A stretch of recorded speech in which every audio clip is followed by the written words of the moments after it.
আসসালামু আলাইকুম। কি অবস্থা সবার? আশা করি সবাই অনেক ভালো আছো। আমরা আজকে যে টপিকটা নিয়ে পড়াশোনা করবো ভাই, সেটা হচ্ছে ভর ও শক্তির নিত্যতা সূত্র। এটা আসলে কোন টপিক? এটা হলো আমাদের রসায়নের প্রথম পত্রের চতুর্থ চ্যাপ্টার, যেটা অর্থাৎ রাসায়নিক পরিবর্তন, সেটারই লাস্ট টপিক, 4 নাম্বার টপিক। এই টপিকের আরেকটা নাম আছে হচ্ছে মুক্ত শক্তির পরিবর্তন। ওকে, তো টপিকটা বেশ ছোট্ট, শর্ট সিলেবাসের আন্ডারে ছিল না, এখন ফুল সিলেবাসের আন্ডারে এটা অবশ্যই আছে ভাই। তো যাই হোক, আসো আর কথাবার্তা না বাড়িয়ে আমরা শুরু করি।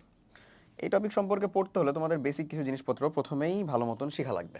সেটা হইল, যখন কোনো একটা রাসায়নিক বিক্রিয়া সংঘটিত হয়, আমরা দেখছি বিক্রিয়া তাপের শক্তির পরিবর্তনের উপর নির্ভর করে দুই ধরনের হয়, তাই না? কি কি? একটা হচ্ছে তাপ উৎপাদী বিক্রিয়া, একটা হলো তাপ হারি বিক্রিয়া। তাপ উৎপাদী বিক্রিয়াতে যে ঘাসটা হয়, এটা আসলে আমরা কোথায় দেখছি বলো তো? ওই যে তোমার মনে আছে কিনা, সক্রিয়ণ শক্তি টপিকের একটা আলোচনা ছিল কিন্তু, হ্যাঁ, ওই টপিকের মধ্যে আমরা ডেল এইচ এর ভ্যালু গ্রাফ আকারে ড্র করে দেখাইছিলাম যে মানে তাপ উৎপাদী বিক্রিয়াতে কিভাবে আমার ডেল এইচ এর ভ্যালুটা উৎপাদের বেশি নাকি বিক্রিয়কের বেশি, কার হচ্ছে, ঠিক কিভাবে তাপ হারি বিক্রিয়াতে কার হচ্ছে না হচ্ছে, সেই সব কিছু। তো যেটা কথা বললাম সেটা হচ্ছে, এটা রাসায়নিক বিক্রিয়া যখন সংঘটিত হয়, তখন লেফট হ্যান্ড সাইড বা যেটা আমার বিক্রিয়ক কম্পাউন্ড এবং উৎপাদ কম্পাউন্ড, এই কম্পাউন্ডের এলিমেন্টগুলো ফিক্স থাকে। এলিমেন্ট বা পরমাণুগুলা কিন্তু ফিক্স থাকে। চেঞ্জ হয় কিসে আসলে? কম্পাউন্ডের মধ্যে, তাই না? বা যৌগের মধ্যে। ধরো এখানে কার্বন ছিল, অক্সিজেন ছিল, বিক্রিয়া করে কার্বন ডাইঅক্সাইড তৈরি হয়েছে। হুট করে কিন্তু বিক্রিয়ায় কোথাও ওপাশে যে তুমি সোডিয়াম পেয়ে যাবা না। পেয়ে যাবে কি? অবশ্যই না। তার মানে কম্পাউন্ড চেঞ্জ হইতে পারে, লাইক এই যে কপারের সাথে অক্সিজেন বিক্রি করে কপার অক্সাইড তৈরি হয়েছে। এখানে কি জিঙ্ক চলে আসছে কোথাও থেকে? অবশ্যই না, আসবেও না। তো এটাই হচ্ছে আমার মেইন রাসায়নিক বিক্রিয়া। তো এখানে যে তৈরিটা হলো, এই তৈরি হইতে অবশ্যই একটা বিক্রিয়ার শক্তির, তাপ শক্তির একটা পরিবর্তন আছে, এনথালপির একটা পরিবর্তন আছে। এই পরিবর্তন সম্পর্কিতটা অবশ্যই উৎপাদ এবং বিক্রিয়কেরটা সেম হবে ভাই। উৎপাদ এবং বিক্রিয়কেরটা সেম হবে। এটা কোন সূত্র থেকে আসে? শক্তির নিত্যতা সূত্র থেকে। কারণ আমরা তো জানি যে শক্তি আসলে আমার সৃষ্টি করাও সম্ভব না, উৎপাদন করা সম্ভব না, সৃষ্টি করা সম্ভব না, ধ্বংস করাও সম্ভব না। সেটা আসলে রূপান্তর করা সম্ভব, এক শক্তি থেকে অন্য শক্তিতে রূপান্তর করা সম্ভব। সেজন্যই বলা হচ্ছে একটা রাসায়নিক বিক্রিয়ার ক্ষেত্রে, বিশেষ করে এই টাইপের যেখানে আমরা দেখতেছি এগুলা, সেটার ক্ষেত্রে যে আমাদের মুক্ত শক্তির পরিবর্তন, অর্থাৎ বিক্রিয়কের শক্তির যে পরিবর্তন এবং উৎপাদের শক্তির যে পরিবর্তন, সেটা অবশ্যই আমার সমান হইতে হবে। ওকে, তো যাই হোক, আসো আমরা বেসিক কথাবার্তা শেষ করে এখন আমাদের মেইন টপিকটার মধ্যে ঢুকি। প্রথম যে টপিকটা, সেটাই হচ্ছে, ধরো এই টোটাল চ্যাপ্টারের মধ্যে দুইটা সূত্র সম্পর্কিত ভালো মতো আলোচনা করা হয়। সেই দুইটা সূত্রের প্রয়োগ, সেই দুইটা সূত্র কিভাবে হলো, সেটা কি কাজে লাগে, সেই সম্পর্কিত সকল আলোচনা করা হয়। প্রথমটা হচ্ছে আমার ল্যাভেসিয় এবং ল্যাপ্লাসের সূত্র। ল্যাভেসিয় এবং ল্যাপ্লাসের সূত্র একটা, দ্বিতীয়টা হলো আমার হেজের সূত্র। হেস, বিজ্ঞানী হেস। তো যাই হোক, ফার্স্ট পার্টটা হচ্ছে ল্যাভেসিয় এবং ল্যাপ্লাসের সূত্র, যেটা 1780 খ্রিস্টাব্দে প্রকাশিত সূত্রটা। এই সূত্রটাতে বর্ণনা করা হয় এরকম, যে কোনো একটা রাসায়নিক বিক্রিয়া সংগঠিত যখন হয়, তখন বিক্রিয়াটা যদি সম্মুখমুখীভাবে সংগঠিত হয়ে আমার তাপের যে পরিবর্তনটা হয়, পশ্চাৎমুখীভাবে সংগঠিত হলেও তাপের সেই একই পরিবর্তন হবে, শুধু তার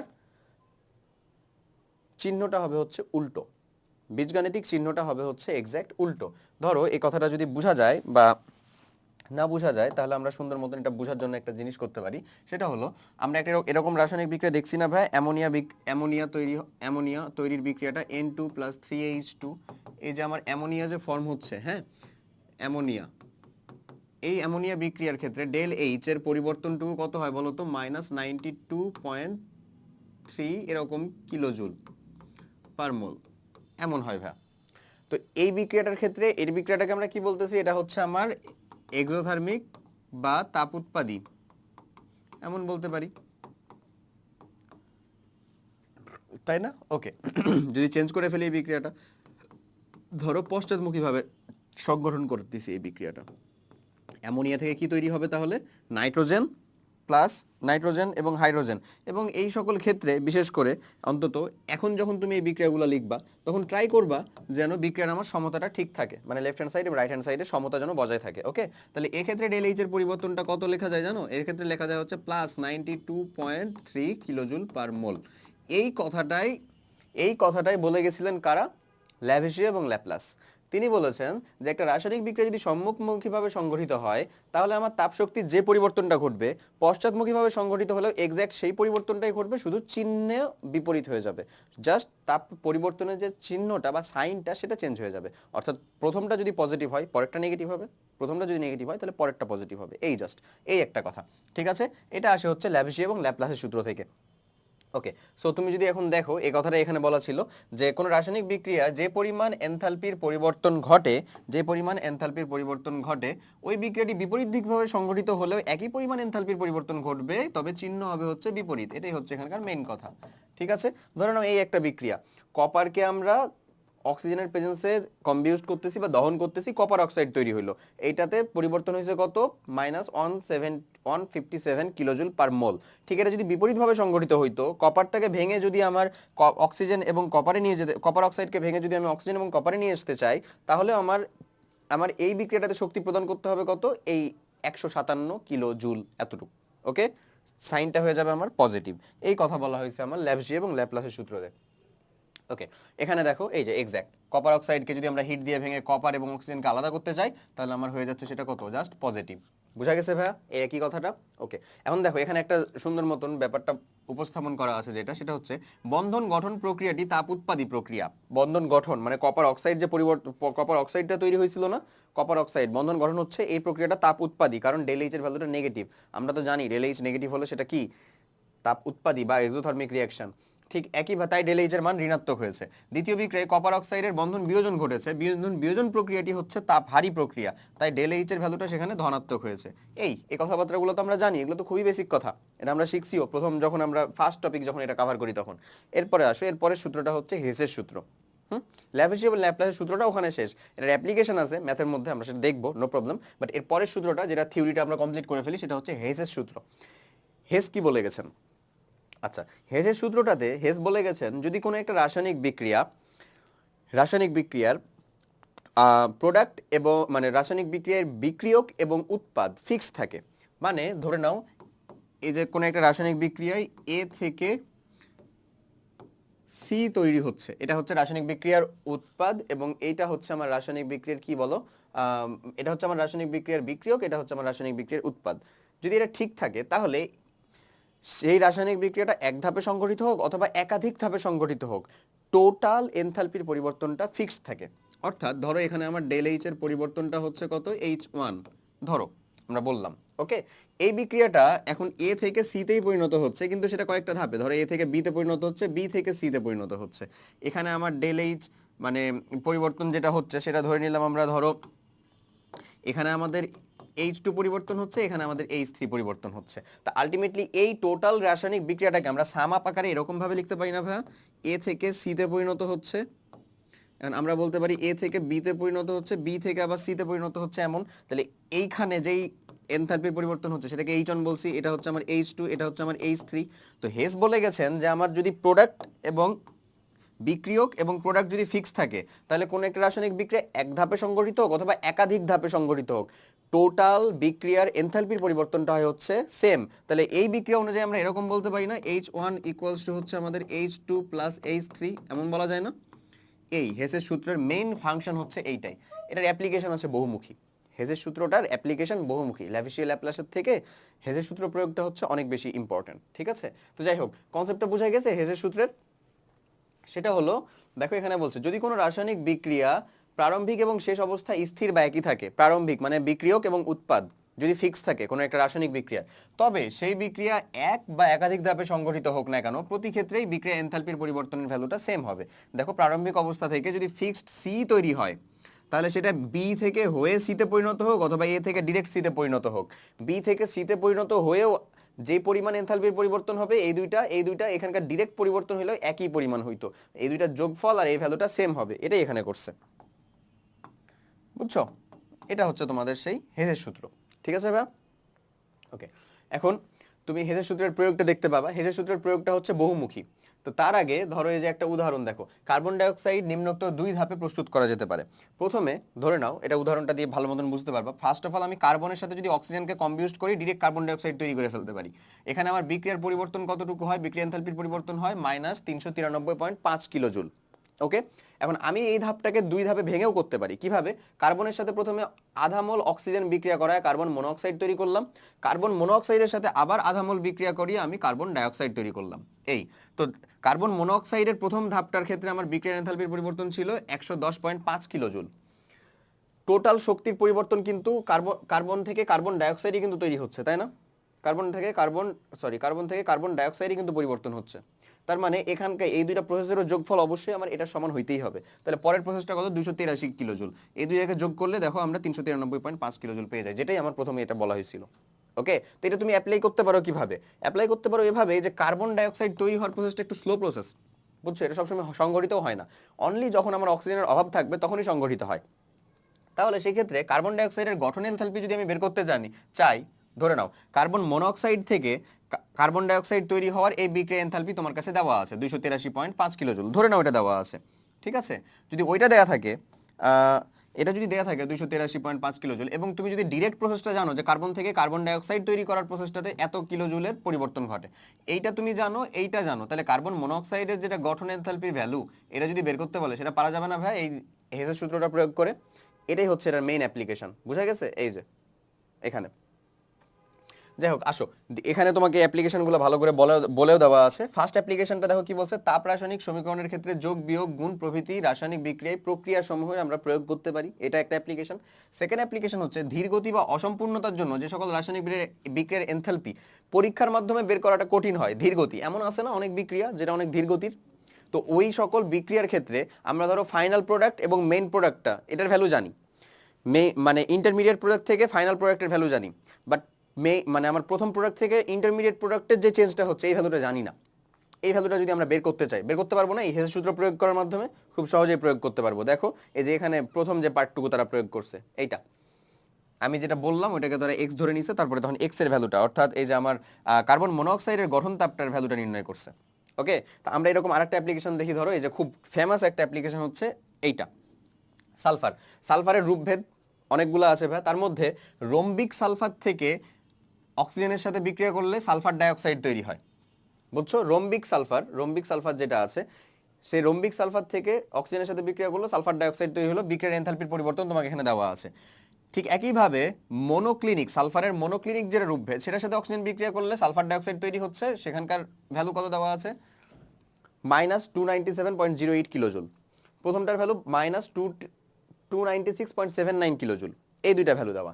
এখন আমি যদি এখান থেকে বিয়োগ করি, এই রাসায়নিক বিক্রিয়াতে যদি আমি ধরো বিয়োগ করি, ধরে নাও এই দুইটা বিক্রিয়াকে আমরা বিয়োগ করলাম, বিয়োগ করলে কি হবে? বিয়োগের নিয়ম অনুযায়ী এটা মাইনাস হয়ে গেল, এ পার্টটুকু মাইনাস হয়ে গেল, এ পার্টটুকু মাইনাস হয়ে গেল, সালফার সালফার কেটে যায়, এটা কেটে যায়, এটা এই মাইনাসটা কি হয়ে যাবে? প্লাস হয়ে যাবে না? এটা ভাইয়া, তো এখানে আমরা বলতে পারি কি সালফার রোম্বিক মাইনাস সালফার কি ভাইয়া? মনোক্লিনিক, তাই না? মনোক্লিনিক দিয়ে তুমি কি বলতে পারো? জিরো, এমন বলতে পারো, কারণ সালফার সালফার তো কেটে গেছে এখানে। আচ্ছা, তাহলে এখানে তুমি এখন জিরো, তারপরে ডেল এইচ এর ভ্যালুটা এখন কত বলতে পারো? ডেল এইচ এর পরিবর্তনটা, এটা তো মাইনাস আছে অলরেডি এবং এই ভ্যালুটা প্লাস হয়ে গেছে না, তার মানে ডেল এইচ এর ভ্যালুটা হচ্ছে 0.29 কিলোজুল পার মোল, মানে যে ভ্যালুটা আসে এখানে তাদেরকে যোগ বিয়োগ করে 0.29। তুমি এখান থেকে এই বিক্রিয়াটা কি লিখতে পারো বলো তো? এই রোম্বিকটাকে, মনোক্লিনিকটাকে যদি ডান সাইডে পার করে দাও, তাহলে এমন লিখতে পারো না ভাই, সালফার রোম্বিক দিয়ে আমি এই চিহ্নটা দিলাম হচ্ছে এখানে, দিয়ে এবার এই মাইনাসটা এই পাশে আসলে কি হয়ে যাবে? সালফার মনোক্লিনিক প্লাস হয়ে যাবে না? প্লাস হবে কি না? প্লাস হয়ে যাবে। যদি প্লাস হয়ে যায় মনোক্লিনিক, তাহলে তুমি আসলে এই হেসের সূত্রটা প্রয়োগ করার মাধ্যমে কি পেয়ে গেলা এখান থেকে?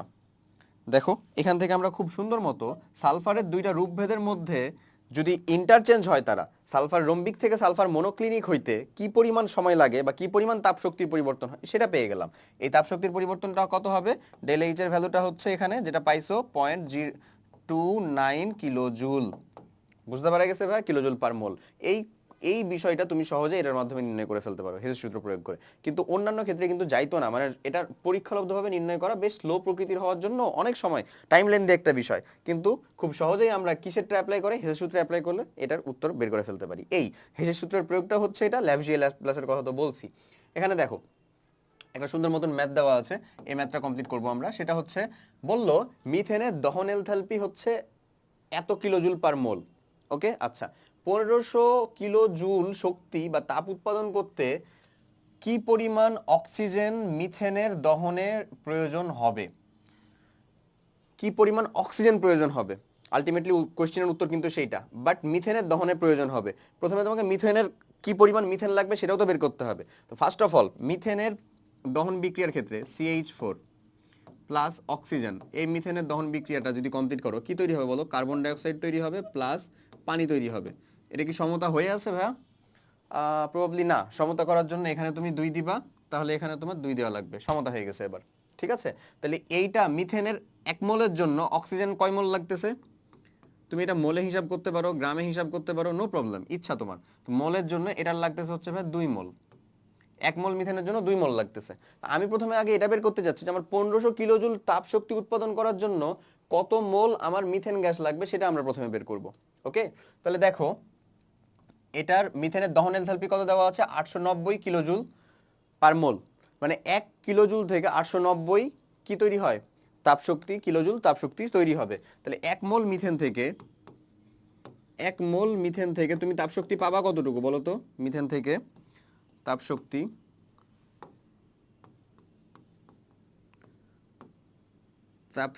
পাওয়া যাবে হচ্ছে কত ভাইয়া? 890.3 কিলোজুল। ওকে, তাহলে এটা ঠিক এক্সাক্ট উল্টোভাবেও তুমি লিখতে পারো যে 890.3 কিলোজুল পাওয়া যায় হচ্ছে 1 মোল মিথেন থেকে। 1 মোল মিথেন থেকে বা CH4 থেকে, একই কথা। হ্যাঁ, তাহলে কত থেকে পাওয়া যাবে? এবং তোমার দরকার কত? 1500 না, 1500 কিলোজুল। 1500 কিলোজুল পাওয়া যাবে কত থেকে তাহলে বলো? 1500 বাই হচ্ছে 890.3, এটা কাটবা, আলটিমেটলি ক্যালকুলেশনে যেটা থাকে সেখানে হচ্ছে এত মোল মিথেন থেকে। ধরে নাও এই উত্তরটা পাইছো হচ্ছে তুমি এক্স মোল মিথেন থেকে। ওকে, তাহলে এখন বলো 1 মোল মিথেনকে পোড়ানোর জন্য তোমার 2 মোল অক্সিজেন, বা তুমি বলতে পারো 2 মোল অক্সিজেন সমান কত গ্রাম অক্সিজেন বলো তো? 64 গ্রাম অক্সিজেন না? 64 গ্রাম অক্সিজেন লাগে। 1 মোলকে পোড়াতে লাগে হচ্ছে 64 গ্রাম অক্সিজেন। তাহলে এক্স মোলকে পোড়াতে কত গ্রাম লাগবে? এক্স মোলকে পোড়াতে 64 ইন্টু এক্স গ্রাম অক্সিজেন। এটাই হচ্ছে তোমার সেই অ্যান্সার, আমাদের যেটা প্রয়োজনীয় অ্যান্সার। কনসেপ্টটা কি বোঝা গেছে? এটা ইজি জিনিস। জাস্ট এখানে বলে রাখা আছে মিথেনের দহন এনথালপি। দহন এনথালপি মানে হচ্ছে তাকে তুমি দহন করলে যে পরিমাণ শক্তির পরিবর্তন হবে বা শক্তি উৎপাদন হবে। এবং যেহেতু এটা মাইনাস দিয়ে রাখছে, ডেল এইচ এর ভ্যালুটাই যেহেতু মাইনাস, তার মানে বুঝতেই পারছো শক্তি কি হবে? উৎপাদন হবে।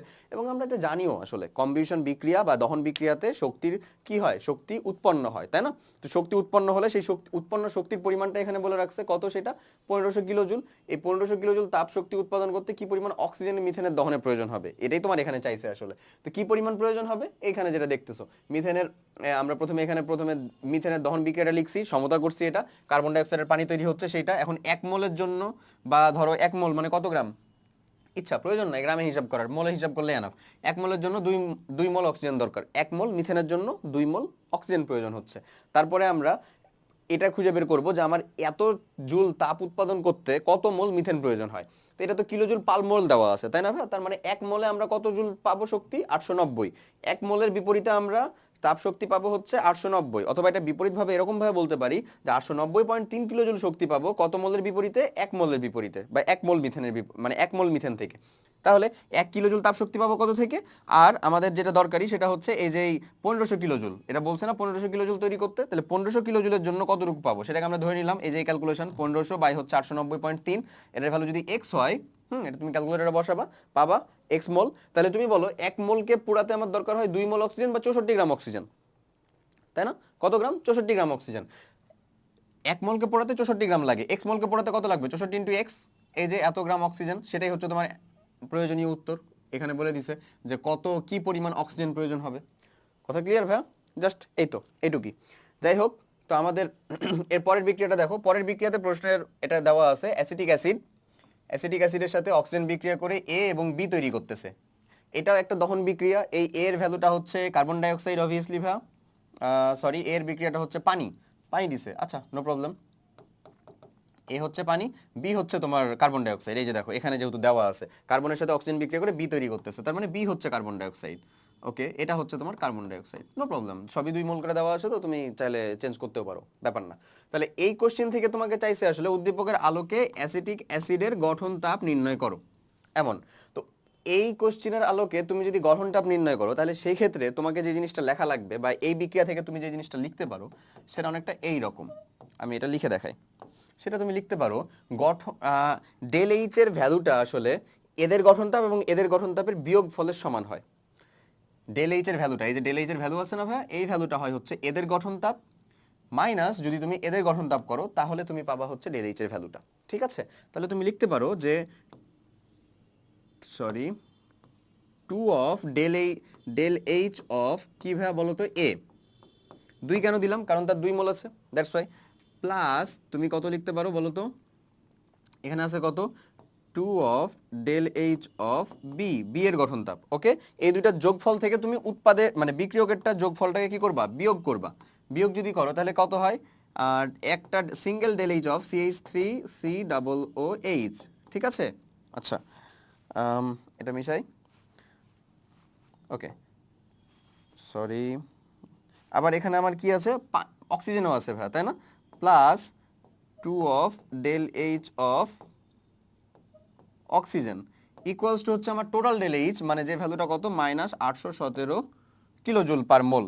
তো -817 আমরা লিখে রাখলাম, কিলোজুল আমরা সেটা তো বুঝতেই পারতেছি, সেটা হচ্ছে কিলোজুল।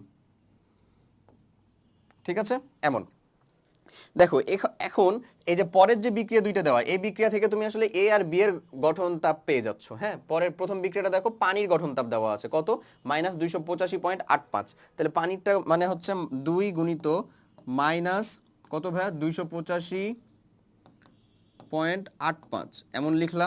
ঠিক আছে, প্লাস এখানে কত আছে, এখানেও 2 গুণিত এই কার্বন ডাইঅক্সাইডের গঠন তাপটা কত ভাইয়া, যে দেওয়া আছে তোমার -393.5, এটা এই যে এখানে 2 গুণিত এখানে দেওয়া আছে। ওকে, এখন দেওয়া আছে মাইনাস এই ভ্যালুটা তো ঠিক আছে, বাট এই যে টোটাল ভ্যালুটা আসলে 0 হয়ে যায়, কেন হয় সেটা আমি বলতেছি। Del H of CH3COOH। ওকে, আচ্ছা ওকে, প্লাস হচ্ছে 0 ইকুয়ালস টু -817। আচ্ছা, এই যে অক্সিজেনেরটা 0 কেন ধরলাম, অক্সিজেনেরটা 0 কেন ধরলাম, কারণ হচ্ছে যে সকল অণু মানে একক অণু যেখানে ইউজড হবে, একক অণু বলতে যারা বিক্রিয়া সংগঠনের ক্ষেত্রে মানে যাদের গঠনের ক্ষেত্রে, ধরে নাও পানি, এটা কি একটা একক অণু? অবশ্যই না। এখানে কয়টা পরমাণু আছে, অক্সিজেন আছে, হাইড্রোজেন আছে। ক্লোরিন 2 এটা একটা একক অণু না? ইয়েস, এটা একটা একক অণু। ক্লোরিন 2, অক্সিজেন 2 এটা একটা একক অণু না ভাইয়া? এটা একটা একক অণু। তো একক অণু যদি অবস্থান করে কোথাও, তাহলে সেইটার গঠন তাপ হবে কিন্তু 0। ঠিক আছে ভাইয়া, ওটার গঠন তাপ হবে হচ্ছে 0, এটা মাথায় রাখতে হবে। ওটার গঠন তাপ যদি 0 হয়ে যায়, তাহলে দেখো আমরা সেই ভ্যালুটা 0 বসাই দিছি, ওই ভ্যালুটা 0 বসাই দিছি। তাহলে এখানে একমাত্র আমার আননোন ভ্যালু কোনটা, এটা না? একমাত্র আননোন ভ্যালুটা হচ্ছে এইটার গঠন তাপটা ডেল এইচ অফ CH3COOH। তাহলে এখন যদি তুমি এখানে টোটাল ক্যালকুলেশনটা করো, ও পাশে তো জানো -817 জুল কিলোজুল দেওয়া আছে, তাহলে এই পাশে এই পার্টটুকু, এই পাশে এই পার্টটুকু ক্যালকুলেশন করার পরে ডেল এইচ অফ CH3COOH এর ভ্যালু চলে আসবে না উত্তর? অবভিয়াসলি উত্তর চলে আসবে। তো এই ক্যালকুলেশনটা তুমি কমপ্লিট করবা, তাহলে তুমি পেয়ে যাবা হচ্ছে ডেল এইচ অফ CH3COOH বা অ্যাসিটিক অ্যাসিড। অ্যাসিটিক অ্যাসিডের গঠন তাপ, কিভাবে অ্যাসিটিক অ্যাসিড তৈরি হচ্ছে বা কত তাপের পরিবর্তনের মাধ্যমে আসলে অ্যাসিটিক অ্যাসিডটা তৈরি হচ্ছে, সেটা এখান থেকে খুব সহজেই বের হয়ে চলে আসে। এই ছিল এখানকার কথা। তো প্রথমে এই পার্টটুকু নিয়ে ঝামেলা মনে হতে পারে যে ভাইয়া আসলে আমার এখানে একটা একক অণু অবস্থান করতেছে, সেটা আমরা কিভাবে বুঝবো? একক অণু অবস্থানের ব্যাপারটা তো বললামই, কিভাবে বুঝবো একক অণু অবস্থান করতেছে কিনা? ওই যে আমার যেই অণুর মধ্যে ওই পরমাণু ছাড়া আর কোনোটা নাই, তাহলে সেটাই হচ্ছে আমার একটা একক অণু। ওই একক অণুর গঠন তাপটা হয় হচ্ছে 0, এটা মাথায় রাখা লাগবে। তাহলে তুমি তোমার এই টোটাল ক্যালকুলেশনটা করে ফেলতে পারবা। এবং পরের বিক্রিয়াগুলোর সিগনিফিকেন্স আছে কিনা? অবশ্যই আছে ভাইয়া। পরের বিক্রিয়ার জন্যই তো তুমি আসলে এ এর গঠন তাপের ভ্যালু পাইলা, বি এর গঠন তাপের ভ্যালু পাইলা কিনা, এই ফ্যাক্টগুলা। তো যাই হোক, এই পর্যন্ত তোমার ছিল হচ্ছে ভাইয়া ম্যাথমেটিক্যাল টোটাল পার্টটুকু। তোমাদেরকে এত মনোযোগ দিয়ে এতক্ষণ ধৈর্য সহকারে ক্লাস করার জন্য অনেক অনেক ধন্যবাদ ভাইয়া। আমাদের মুক্ত শক্তির পরিবর্তনের টপিকটিও আলহামদুলিল্লাহ শেষ। তো thank you, wish you luck. Okay, যে যখন একাডেমিকটা কমপ্লিট করতেছো, খুব ভালো মতন যেন কমপ্লিট করতে পারো। অনেক অনেক ভালো থাকো, ইনশাল্লাহ আবার দেখা যাবে আমাদের পরবর্তী কোনো চ্যাপ্টারে। ঠিক আছে, টিল দেন আল্লাহ হাফেজ, আসসালামু আলাইকুম।